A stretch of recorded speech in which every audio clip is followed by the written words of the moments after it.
plus en plus, parce qu'il y a un besoin très important en data. Je traiterai les outils connectés développés pour les ruminants, le bovin et le caprin. Et après, je traiterai en particulier l'élevage bovin laitier. Pourquoi? Parce que tout simplement, c'est le type d'élevage qui a besoin de beaucoup de data.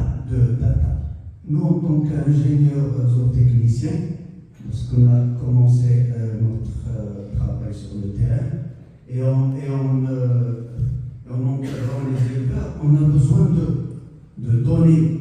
C'est pour ça qu'on demande à l'éleveur d'enregistrer les données, juste pour les exploiter, pour que le technicien, le vétérinaire ou l'ingénieur qui vient encadrer un élevage, il va se baser sur ces données-là pour apporter un conseil. C'est pour ça. Et alors, une autre raison, c'est que c'est ma spécialité. J'ai toujours travaillé sur le lait dans la région de Rache et puis au niveau de l'Association nationale des éleveurs de bovins et de lait. Alors, on traitera les principales technologies au service d'élevage de précision. Et puis on va terminer avec les études.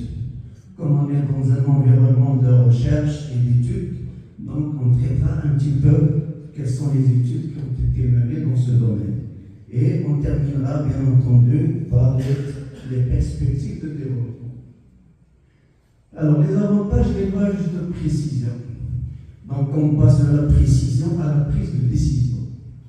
C'est ce qu'elle a dit aussi madame, parce que une data, en la traitant avec les algorithmes et avec les modèles prédictifs, donc on en sort une donnée importante, ou un paramètre important qui permet de prendre une décision.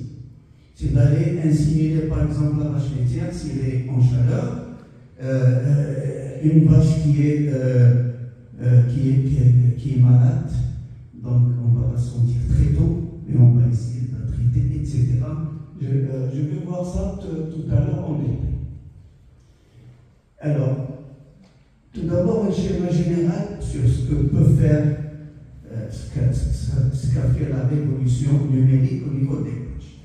Alors, tout d'abord, pour la gestion du troupeau, on a des outils tels que les boucles et les boucles ou ce qu'on appelle les colliers RFID, c'est avec radiofréquence. Il y a aussi ces lecteurs de